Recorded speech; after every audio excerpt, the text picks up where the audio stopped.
Hi സുന്ദരീസ്! ഞാൻ ഒരു യാത്ര പോയി വന്നിട്ട് എനിക്ക് നല്ല അടിപൊളി വൈറൽ ഫീവർ ആയിരുന്നു കേട്ടോ. അപ്പോൾ അതുകൊണ്ട് നല്ല ബോഡി പെയിനും ഒക്കെ ഉണ്ടായിരുന്നു. ഇപ്പം ഇങ്ങനെ പനിയും ഇതൊക്കെ മാറി, വയ്യായ്കയൊക്കെ മാറി. പക്ഷെ നല്ല ക്ഷീണമുണ്ട്. അപ്പോൾ അതുകൊണ്ട് എനിക്ക് എണീക്കാനൊക്കെ നല്ല മടിയാണ്. പിന്നെ ഈ കുഞ്ഞിന് സ്കൂള് തുറന്ന കാരണം പിന്നെ എണീക്കാണ്ടിരിക്കാനും നിവർത്തിയില്ലല്ലോ. പക്ഷെ ലേറ്റ് ആയിട്ടാണ് എണീക്കണേ. 6:30 എപ്പോഴാണ് എണീറ്റത്. എനിക്ക് ശരിക്കും ഒരു 5:30ക്കൊക്കെ എണീറ്റാലേ കുക്കൊക്കെ ചെയ്ത് ടിഫിനൊക്കെ പാക്ക് ചെയ്ത് ഇമ്മൂനെ വിടാൻ പറ്റുള്ളൂ. കാരണം 7:30 ആകുമ്പോൾ കുഞ്ഞൂനെ ഇറങ്ങണം. അപ്പോൾ അത് മാത്രമല്ല എനിക്ക് എണീപ്പിച്ച് റെഡിയാക്കി അങ്ങനെ കുറേ പണികളുണ്ടല്ലോ സ്കൂളിലേക്ക് വിടുക എന്ന് പറയുമ്പോൾ. അപ്പോൾ 6:30ക്ക് എണീക്കുക എന്ന് പറഞ്ഞാൽ നല്ല ലേറ്റായിരുന്നു. പക്ഷേ ഞാൻ തലേദിവസം തന്നെ ഒരുവിധം കാര്യങ്ങളൊക്കെ റെഡിയാക്കി വെച്ചിട്ടുണ്ടായിരുന്നു. എനിക്ക് രാവിലെ നേരത്തെ എനിക്ക് തീരെ പറ്റണമായിരുന്നില്ല. ഇനി പതുക്കെ പതുക്കെ റെഡിയായി വരണം. ഈ മടിന്ന് ഇത്രയും നാൾ വെക്കേഷൻ ആയിരുന്നില്ലേ, അതിൻ്റെയും മടിയും പിന്നെ പനി പിടിച്ചതിൻ്റെ വയ്യായ്കയും എല്ലാം ഉണ്ടായിരുന്നു കേട്ടോ. എന്തായാലും നമ്മൾ എണീറ്റ് ആദ്യം തന്നെ ഞാൻ മുട്ട വേവിക്കാൻ വെച്ചു കേട്ടോ. എന്താ ഇത്രയധികം മുട്ട എന്ന് വെച്ച് കഴിഞ്ഞാൽ എൻ്റെ അനിയൻ ഇപ്പോൾ ഇവിടെ ഉണ്ട്. അപ്പോൾ അവനും ഇവിടെ ജിമ്മിൽ പോകുന്നുണ്ട്. അപ്പോൾ അവൻ ബാംഗ്ലൂർ പോകുന്ന സമയത്ത് അവിടെ ജിമ്മിൽ പോവും, ഇവിടെ ഉള്ളപ്പോൾ ഇവിടെ ജിമ്മിൽ പോവും അങ്ങനെ. അപ്പോൾ അവനും ഡയറ്റ് ഉണ്ട്. അപ്പോൾ ഞാൻ ഈ മുട്ടയൊക്കെ ഒരുമിച്ച് അങ്ങ് വേവിക്കും, കാരണം എനിക്കും വേണമല്ലോ. പിന്നെ ഞാൻ രാവിലെ തന്നെ ഇപ്പം കോഫി കുടിക്കുന്നുണ്ട്, പക്ഷെ പഞ്ചസാര ഇല്ലാണ്ട് അതിൽ തന്നെ കൊളാജൻ പൗഡർ ഇടും. അതാണ് ഞാൻ ഇപ്പോൾ എടുക്കുന്ന ഒരു സപ്ലിമെൻ്റ് എന്ന് പറയാനായിട്ട്. ഡോക്ടർ പറഞ്ഞു എനിക്ക് എന്തായാലും കൊളാജൻ കുറവുണ്ട്, അത് എടുത്തോളാൻ പറഞ്ഞു. ഒരു പൗഡർ ഫോമിൽ നല്ല വൃത്തിയായിട്ട ടേസ്റ്റാണ്. പക്ഷേ ഈ ഇതിൽ കോഫിയിൽ ഇട്ട് കുടിക്കുമ്പോൾ വലിയ കുഴപ്പമില്ല, കുടിക്കാമെന്ന് മാത്രം.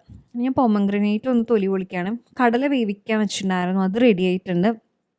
പിന്നെ ഞാൻ ഇത് കോഫി ഉണ്ടല്ലോ, കൊളാജൻ പൗഡർ ഇട്ടിട്ട് പഞ്ചസാര ഇല്ലാത്ത അത് കുടിക്കുകയാണ്. നല്ല വൃത്തിയായിട്ട് ടേസ്റ്റ്, കുഴപ്പമില്ലാന്ന് പറഞ്ഞിട്ട് അല്ല കേട്ടോ, ശരിക്കും അത് അത്ര രസമില്ല. പിന്നെ ഞാൻ കുടിക്കണമല്ലോ വിചാരിച്ച് കുടിക്കണമെന്ന് മാത്രം. പിന്നെ നമ്മുടെ ടു ഡു ലിസ്റ്റൊക്കെ ഞാൻ എഴുതി ഉണ്ടാക്കുകയാണ്. ഞാൻ ഒരുപാട് പുഷ് ചെയ്യുന്നില്ല കേട്ടോ. എനിക്ക് അത്രയും ഇങ്ങനെ ഭേദമായി വരുന്നില്ലല്ലോ, അതിൻ്റെ ഒരു ബുദ്ധിമുട്ടുള്ള കാരണം പിന്നെ ഞാൻ ഒരു പഴം കഴിക്കുകയാണ്, നേന്ത്രപ്പഴം. അതിവിടെ എപ്പോഴും സ്റ്റോക്ക് ഉണ്ടാവും കേട്ടോ. ഞാൻ കഴിവതും ഒരു ദിവസം 2 നേന്ത്രപ്പഴം വെച്ച് കഴിക്കും. പിന്നെ 45 കിലോ ഉണ്ടായിരുന്ന ഞാൻ പിന്നെയും 43ലേക്ക് എത്തി. അപ്പോൾ ഇനി നമുക്കത് 2 കിലോ കൂട്ടിയെടുക്കണം, അധികം വൈകാണ്ട് തന്നെ.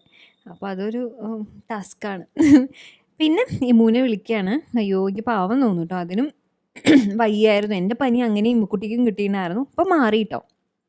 പക്ഷെ എന്നാലും അതിൻ്റെ ക്ഷീണമുണ്ട്. ഈ വൈറൽ ഫീവർ പോയാലും നമുക്ക് ആ ഒരു ക്ഷീണം കുറച്ച് നാൾ നിൽക്കില്ല, എനിക്കങ്ങനെ തോന്നിയിട്ടുണ്ട്. എന്തായാലും മീമൂനെ എണീപ്പിക്കുക ഒരു ടാസ്ക്കാണ്. ഇമ്മ ഇങ്ങനെ എണീറ്റാലും ബ്രഷ് ചെയ്യുമ്പോഴും പിന്നെ ബാത്റൂമിൽ പോയാലൊക്കെ നിന്നുറങ്ങും, കുളിക്കുമ്പോഴൊക്കെ നിന്നുറങ്ങും. അങ്ങനെയാണ്. അങ്ങനെ എന്തായാലും എണീപ്പിച്ച് ഇമ്മൂൻ്റെ ടിഫിൻ റെഡിയാണ്. ഞാൻ ഇഡ്ഡലി ഇന്നലെ ഉണ്ടാക്കി വെച്ചിട്ടുണ്ടായിരുന്നു. ഇന്നിപ്പോൾ ഒന്ന് ആവി കയറ്റുകയാണ് കേട്ടോ ചെയ്ത്, ഓവനിൽ വയ്ക്കുക ചെയ്തത്. പിന്നെ കടല വേവിച്ചതും പൊമഗ്രനേറ്റും ആണ് കേട്ടോ ഇമ്മക്കുട്ടിക്ക് ലഞ്ചിന് കൊടുത്തുകൊണ്ട്. സ്നാക്കായിട്ട് കുറച്ച് ഡ്രൈ ഫ്രൂട്ട്സും കൊടുത്തു വിടുന്നുണ്ട് കേട്ടോ. പിന്നെ ഇമ്മു രാവിലെ അവൾ കുഴപ്പമില്ല, ഭക്ഷണം കഴിക്കാൻ കുഴപ്പമില്ല, അതൊരു ഭാഗ്യമുണ്ട്. അപ്പോൾ അതിന് അധികം സമയം പോവില്ല. അപ്പോൾ ഇമ്മ ഭക്ഷണം കഴിക്കുന്ന സമയത്ത് ഞാൻ ഈ മുടി കെട്ടി കൊടുക്കലും ഒക്കെ ഉണ്ട്. അപ്പോൾ രാവിലെ തല കുളിക്കില്ല, ഞാൻ പറഞ്ഞിട്ടില്ലേ ഇമ്മക്കുട്ടി രാവിലെ തല കുളിക്കില്ല. ഉച്ചയ്ക്ക് ഒരു 3 മണിയാകുമ്പോൾ എത്തും, അപ്പോഴാണ് കുളിച്ച് ചോറ് കഴിക്കുക. ഇപ്പോൾ എന്ന് വെച്ചാൽ ലഞ്ച് ബ്രേക്ക് 12:15 12:30 ആകുമ്പോഴാണല്ലോ. അപ്പോൾ ഈ ഇഡ്ഡലി, ദോശ, അപ്പം അങ്ങനത്തെയൊക്കെയാണ് കേട്ടോ കഴിക്കുക. അതാ കഴിക്കാൻ ഇഷ്ടവും അതാ കഴിക്കാൻ എളുപ്പവും. അപ്പോൾ ഈ ഭക്ഷണം കഴിക്കുമ്പോൾ തന്നെ ഞാൻ മോയ്സ്ചറൈസറും സൺസ്ക്രീനൊക്കെ ഇട്ട് കൊടുക്കും കേട്ടോ. കാരണം ഇന്നിപ്പോൾ ലേറ്റ് ആയില്ലേ എണീക്കാനായിട്ട്. കുറച്ച് നേരത്തെയൊക്കെ എണീക്കുകയാണെങ്കിൽ പിന്നെയും കുറച്ചുകൂടി സമാധാനമായിട്ടുണ്ടാവും. പിന്നെ ഞാൻ ജിമ്മിലേക്ക് പോവാണ്. ഇന്നിപ്പോൾ എൻ്റെ അനിയനുള്ള കാരണം മഴയുള്ളതുകൊണ്ട് പിന്നെ കാറെടുത്ത് പോകാമെന്ന് വിചാരിച്ചു. നല്ല മഴയല്ലേ, അപ്പോൾ ലൈറ്റായിട്ടാണ് കേട്ടോ ഇപ്പോൾ ചെയ്യണത്. കാരണം കുറച്ച് നാൾ ബ്രേക്ക് ഉണ്ടായല്ലോ, വയ്യാണ്ടായിട്ട്. അതിന് മുന്നേ യാത്രയൊക്കെ പോയിട്ടൊരു 10 ദിവസത്തെ ബ്രേക്ക് വന്നു. അപ്പോൾ എൻ്റെ സ്ട്രെങ്ത്തൊക്കെ പോയി. അത് മാത്രമല്ല വെയിറ്റും കുറഞ്ഞ്, മേലുവേദനയൊക്കെ ആയിട്ട്. അതുകൊണ്ട് വളരെ ലൈറ്റായിട്ടുള്ള വെയിറ്റ് ലിഫ്റ്റിംഗ് തന്നെയാണ് ചെയ്യണത്, പക്ഷേ ലൈറ്റായിട്ടുള്ളതാണ് ചെയ്യണത് കേട്ടോ. അപ്പോൾ വീട്ടിലെത്തി കുളിച്ചപ്പോൾ തന്നെ ഒരു ആശ്വാസവും ഒരു ഉത്സാഹമൊക്കെ വന്നു. പിന്നെ നമുക്ക് പ്രോട്ടീൻ ഷേക്ക് കുടിക്കാം. എനിക്കറിയാട്ടോ പ്രോട്ടീൻ ഷേക്കിനെ കുറിച്ച് ഇപ്പോൾ കുറേ ഇങ്ങനത്തെ ഓരോ ന്യൂസുകൾ വരുന്നുണ്ട്. പക്ഷെ ഞാൻ നോക്കി എൻ്റെ ട്രെയിനറോടും അതേപോലെ എൻ്റെ ഡോക്ടറോടും ചോദിച്ച് ഞാൻ നന്നായി റിസർച്ച് ചെയ്തിട്ടാണ് കഴിക്കണത്. അപ്പോൾ അതേപോലെ അങ്ങനെ ചെയ്താൽ മതി കേട്ടോ. പിന്നെ ഞാൻ ബ്രേക്ക്ഫാസ്റ്റായിട്ട് കഴിച്ചിട്ടുണ്ടായിരുന്നില്ല. അപ്പോൾ ഞാനും ഇഡ്ഡലിയും ഒരു മുട്ടയും ഒരു പഴവും പിന്നെ ഒരു കഷ്ണം ചിക്കനും കഴിക്കുന്നുണ്ട്. അങ്ങനെ നമ്മൾ സ്റ്റുഡിയോയിലെത്തി. ഇനി നമുക്ക് നമ്മുടെ സ്കിൻ കെയർ ചെയ്യാം. അപ്പോൾ Korean celebrity like glass skin ഇപ്പോൾ ഭയങ്കര ട്രെൻഡിങ്ങിലുള്ളതല്ലേ. അപ്പോൾ അതിനനുസരിച്ചിട്ടുള്ളൊരു സ്കിൻ കെയർ റുട്ടീൻ എന്നുള്ള രീതിയിൽ നമുക്ക് pure origin Korean bright boosting vitamin C range use ചെയ്യാം കേട്ടോ. അപ്പോൾ ഇതിൽ ഫസ്റ്റ് എന്ന് പറയുന്നത് pure origin Korean vitamin C bright boosting face വാഷാണ്. ഇതിൻ്റെ ഒരു കാര്യം എന്താ വെച്ചാൽ അത് ഡീപ്പ് ക്ലെൻസിങ് ആണ്. Korean vitamin C micro beads ഉണ്ട് കേട്ടോ. അപ്പോൾ എന്താ വെച്ചാൽ ഇത് നന്നായിട്ട് ക്ലെൻസ് ചെയ്യാനും നന്നായിട്ട് നമ്മുടെ സ്കിന്നിനെ ബ്രൈറ്റനപ്പ് ആക്കാനും ഡൾനെസ് ഒക്കെ കുറയ്ക്കാനായിട്ട് ഒരുപാട് ഹെൽപ്പ് ചെയ്യും.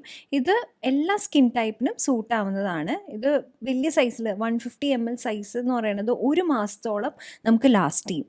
അത് നല്ലൊരു കാര്യമായിട്ട് എനിക്ക് തോന്നിയിട്ടോ. ഡെയിലി യൂസ് ചെയ്യുകയാണെങ്കിലും ലാസ്റ്റ് ചെയ്യണതാണ് കേട്ടോ. പിന്നെ ഞാൻ ആകെ കുറച്ച് എമൗണ്ട് മാത്രമേ എടുത്തിട്ടുള്ളൂ. നന്നായിട്ട് ലാദർ ചെയ്ത് നന്നായി വാഷ് ചെയ്ത് കഴിയുമ്പോൾ ഇൻസ്റ്റൻ്റ്ലി തന്നെ നല്ല ഫ്രഷും അതേപോലെ നല്ല ക്ലീനും ആയ പോലെ എനിക്ക് തോന്നുന്നുണ്ട്. അടുത്തത് pure origin Korean vitamin C bright boosting face സിറമാണ്. ഈ സിറം എന്ന് പറയുന്നത് 20x നാച്ചുറൽ കൊറിയൻ വിറ്റമിൻ സിയും യൂസു ലെമണും ആണ് കേട്ടോ ഉള്ളത്. ഇത് ഡാർക്ക് സ്പോട്ട്സ് കുറയ്ക്കാനും നല്ലൊരു ഡ്യൂയി ബ്രൈറ്റ് ബൂസ്റ്റ് തരാനായിട്ട് ഒരുപാട് ഹെൽപ്പ് ചെയ്യും കേട്ടോ. ലൈറ്റ് വെയ്റ്റ് ആണ്, നോൺ സ്റ്റിക്കി ഫോമിലാണ്, നന്നായിട്ട് പെട്ടെന്ന് അബ്സോർബ് ആവും കേട്ടോ. ഒട്ടും തന്നെ ഹെവി ഫീൽ ഒന്നും ഇല്ലാണ്ട് കുറച്ച് ഡ്രോപ്സ് എടുത്ത് ജസ്റ്റ് ഒന്ന് അപ്ലൈ ചെയ്യാൻ കേട്ടോ ഞാൻ ചെയ്തിട്ടുള്ളത്. അതിനുശേഷം pure origin Korean vitamin C bright boosting serum ക്രീമാണ് കേട്ടോ യൂസ് ചെയ്യണത്. ഇതിലെന്താണെന്ന് വെച്ചാൽ 10x natural Korean vitamin C yuzu ലെമണും ഉണ്ടെന്നുള്ളതാണ്. അപ്പോൾ ഇത് സ്പോട്ട്സ് ഒക്കെ കുറയ്ക്കാനും അതേപോലെ ഡൾനെസ് മാറ്റാനും ഒരുപാട് ഹെൽപ്പ് ചെയ്യും. പിന്നെ ഇതൊരു നല്ല മാറ്റ് ഫിനിഷാണ് കേട്ടോ തരുന്നത്. ഇതിൽ SPF ഉണ്ട് എന്നുള്ളതാണ്. കുറച്ച് മാത്രം എടുത്തിട്ട് നമ്മൾ ഫേസിൽ അപ്ലൈ ചെയ്ത് കഴിഞ്ഞാൽ ഓയിൽ ഫ്രീ ആയിരിക്കും, ഭയങ്കര ഒരു മാറ്റ് ഫിനിഷ് ആയിരിക്കും. അപ്പോൾ ഇതെല്ലാം നല്ല പ്രൊഡക്റ്റായിട്ട് എനിക്ക് തോന്നി. ഒരു ബ്യൂട്ടി റുട്ടീൻ എന്നുള്ള രീതിയിൽ നമുക്ക് ഡൾനെസ് കുറയ്ക്കാനും ഡാർക്ക് സ്പോട്ട്സ് കുറയ്ക്കാനൊക്കെ ഭയങ്കര നല്ലതാണ്. വിറ്റമിൻ സി യൂസു ലെമണും ഉള്ളതാണ് ഇതിൽ ഏറ്റവും ബെസ്റ്റ് പാർട്ട്. എൻ്റെ റേഞ്ച് എന്ന് പറയുന്നത് 607 റുപ്പീസാണ്. സിംഗിൾ പ്രോഡക്റ്റ് എന്ന് പറയുന്നത് 179 റുപ്പീസിലാണ് കേട്ടോ സ്റ്റാർട്ട് ചെയ്യണത്. നല്ലൊരു ഗ്ലോയിങ് സ്കിന്നിന് ഒരുപാട് നല്ലതാണ്. പിന്നെ ഇത് എക്സ്ക്ലൂസീവ്ലി മീഷോ മോളിൽ അവൈലബിൾ ആണ്. അപ്പോൾ അങ്ങനെ മേടിക്കാവുന്നതാണ് കേട്ടോ. അപ്പോൾ ചെക്ക് ചെയ്ത് നോക്കൂ. ഞാൻ ലിങ്ക്സ് എല്ലാം കൊടുക്കുന്നുണ്ട്. പിന്നെ ഡിസ്ക്രിപ്ഷൻ ബോക്സിലും പിൻ കമൻറ്റും ഒന്ന് ചെക്ക് ചെയ്ത് നോക്കൂ കേട്ടോ. അപ്പോൾ ഇന്നത്തെ മോർണിംഗ് റുട്ടീൻ പരിപാടികൾ കഴിഞ്ഞു. എൻ്റെ മുടിയൊക്കെ നന്നായിട്ട് ഉണങ്ങിയിട്ടുണ്ട്. ഇനി ഞാൻ ഷൂട്ട് ചെയ്യാനിരിക്കുകയാണ്. ബാക്കി കുറേ പണികളും കാര്യങ്ങളൊക്കെ ഉണ്ട്, ബ്രാൻഡിൻ്റെ വർക്കും ഒക്കെ ഉണ്ട്. അപ്പോൾ അതൊക്കെ ചെയ്യാമെന്നുള്ളതാണ്. അപ്പോൾ അതൊക്കെ കഴിഞ്ഞ് കഴിഞ്ഞാൽ പിന്നെ നമ്മൾ ലഞ്ച് കഴിക്കും. അങ്ങനെ അപ്പോൾ അത്രയേ ഉള്ളൂ. എല്ലാവർക്കും ഈ ഒരു മോർണിംഗ് റുട്ടീൻ ഇഷ്ടപ്പെട്ടു വിചാരിക്കുന്നു. അങ്ങനെയാണെങ്കിൽ വീഡിയോ ലൈക്ക് ചെയ്യുക, കൂടുതൽ വീഡിയോസ് കണ്ടിട്ട് സബ്സ്ക്രൈബ് ചെയ്യുക. അപ്പോൾ നമുക്ക് ഇനി അടുത്ത വീഡിയോയിൽ കാണാൻ. Madhura bye. Take care. Love you all.